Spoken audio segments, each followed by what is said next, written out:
Que o curso de medicina possui uma extensa carga teórica em sua grade, todo mundo sabe. Mas e as práticas? Afinal, de nada vai adiantar se você tiver toda a teoria em sua cabeça, mas não tiver a vivência daquilo. E para isso, existem os estágios, que não só vão garantir uma maior segurança para sua atuação profissional no futuro, como também vão te permitir um maior contato com as especialidades médicas, com a vivência dessas especialidades. Então pode ser que te ajude também a descobrir qual caminho que você vai seguir depois da faculdade. Então, no vídeo de hoje nós vamos falar quais são os estágios que você pode fazer em medicina, como entrar nesses estágios, esses estágios são remunerados ou não. Então, solta a vinheta.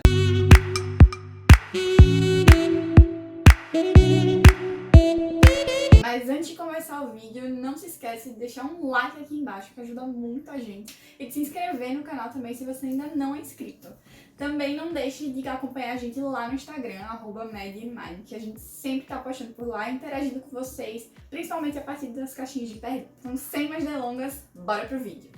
Certo, então a primeira parte do vídeo vai ser quais são os tipos de estágio que existem na medicina. De cara, nós já podemos dividir em basicamente dois tipos, os obrigatórios e os não obrigatórios. Nesses obrigatórios, você vai basicamente encaixar o internato, que os 2 últimos anos do curso de medicina são práticos e é considerado um estágio, e também você pode até considerar as práticas que você faz durante o ciclo clínico, que são envolvidos normalmente com endocrinologia, cardiologia, psiquiatria, entre outros.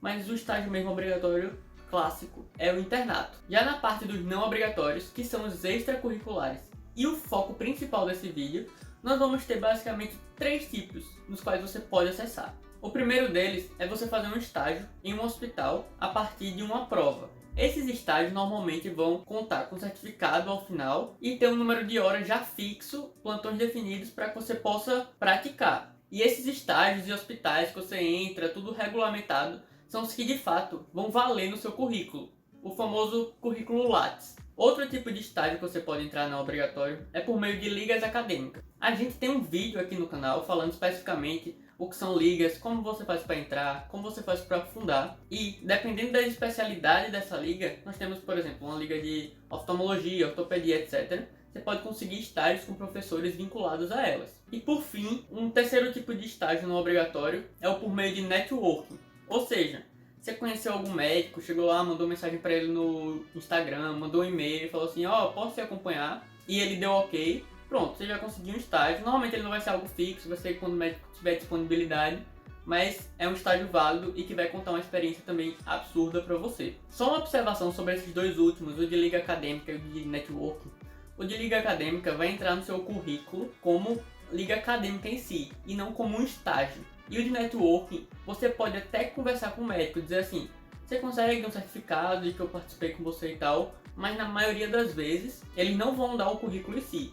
E isso não é nenhum problema, porque o que de fato vai valer é uma prática. Imagine, você, desde o seu ciclo clínico, já tem acesso, por exemplo, a uma UPA, que como recém-formado é um lugar que você pode atuar bastante. Isso já vai te botar muito à frente de seus colegas que não tiveram nenhum contato com essa área da medicina.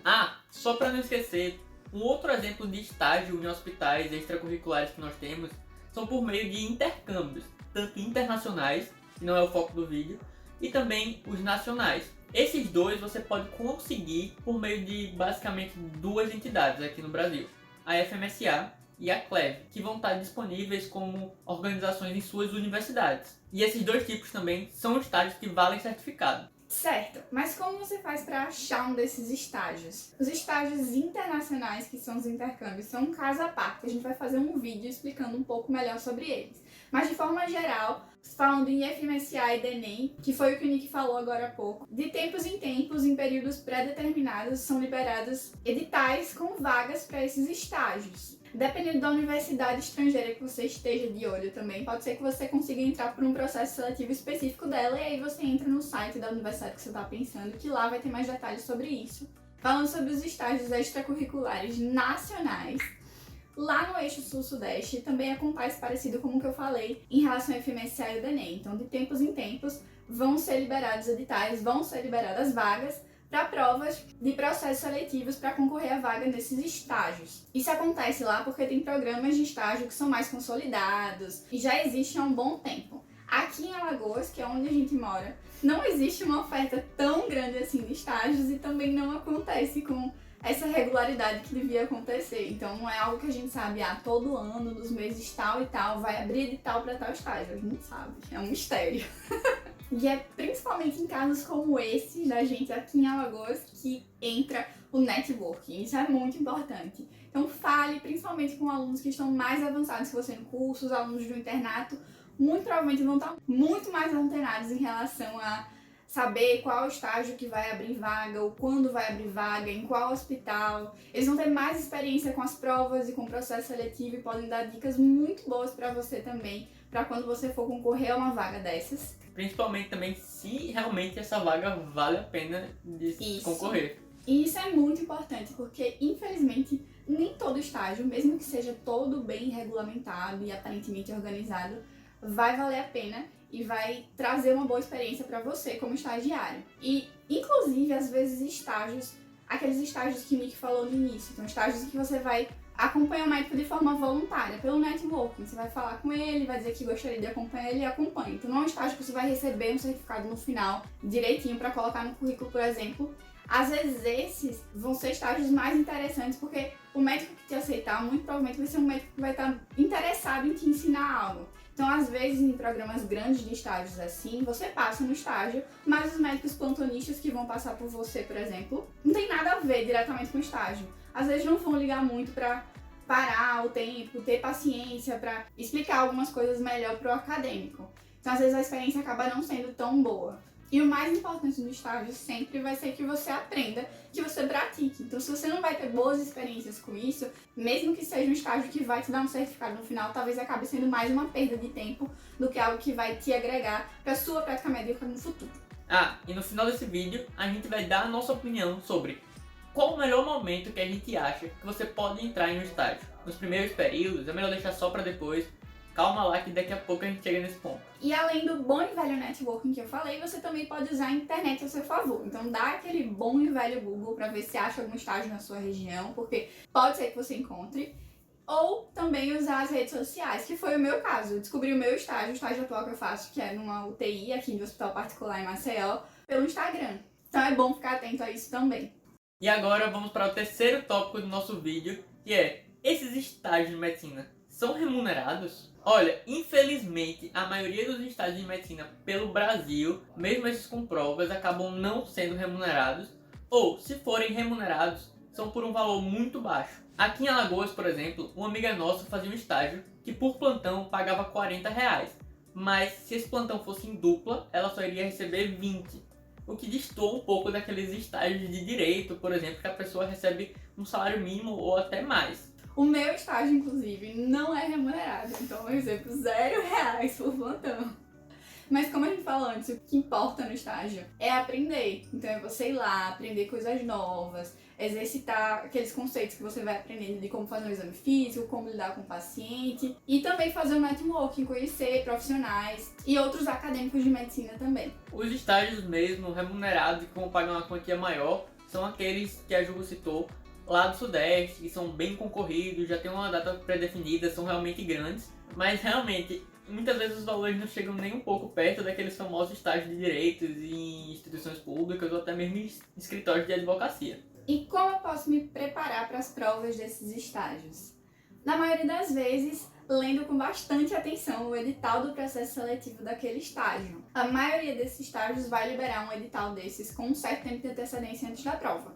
E é muito importante que você leia com bastante cuidado, porque lá vão ter não só os assuntos para aquela prova, mas também maiores detalhes sobre como aquela prova vai ser realizada, quando aquela prova vai ser realizada, quais são as etapas desse processo de seleção, porque muitos estágios também incluem uma entrevista como parte da nota final de classificação. Lá vai ter maiores detalhes também de como funciona aquele estágio, para você entender melhor se aquilo é algo que faz sentido para você ou não. E também, enfim, pré-requisitos, documentos que você vai precisar para depois, se passar no estágio, fazer sua matrícula, enfim. Então é muito importante que vocês leiam esse bendito desse edital. E como eu falei, muitos desses estágios vão contar com uma etapa de entrevista. Então, para essa entrevista, Normalmente eles vão pedir que você tenha um currículo, então se você não tem um currículo Lattes ainda, é importante que vocês façam. E não façam só por fazer, vão adicionando as coisas que vocês já fizeram, porque entregar um currículo sem nada não vai adiantar de muita coisa.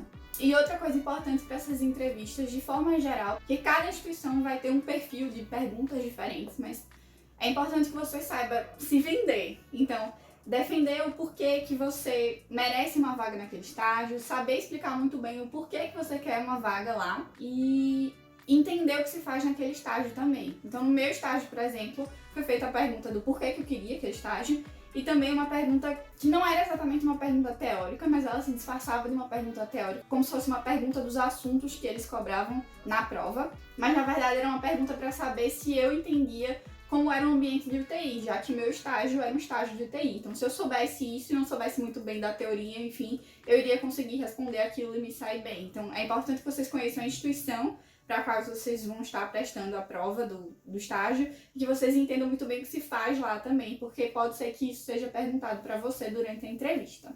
E já adiantando também, caso você passe no estágio, eu espero que você passe, a documentação básica que a maioria dos estágios vão pedir, e claro, como eu falei sobre as perguntas também, a documentação vai variar de local para local, mas de forma geral eles sempre vão pedir comprovante de matrícula, óbvio, e também o seguro de vida. Mas não se assustem com o nome, geralmente é algo fácil e rápido de se resolver, que se você precisar contratar um serviço particular também não vai ser tão caro. Você consegue achar alguns bons na faixa dos 15 aos 20 reais por mês, por exemplo. Mas é importante que vocês cheguem com a universidade de vocês se elas não garantem já um seguro de vida para os estudantes de medicina, porque normalmente isso acontece. A UFAL-FAMED garante um seguro de vida para os estudantes de medicina dela, então é só pedir para que eles emitissem uma declaração comprovando aquilo. E por fim, todo estágio, inclusive o estágio obrigatório que é o internato, vai pedir de você o cartão de vacinas atualizado. É importante que vocês tenham o cartão de vacina de vocês guardado e atualizado. Eu, inclusive, perdi o meu, tive que ir lá no hospital, depois do terceiro período de faculdade, comecei a refazer ele todinho só por causa disso, porque depois você vai precisar de todas elas. E para finalizar, quando é que você pode buscar um estágio? Quando é o momento ideal?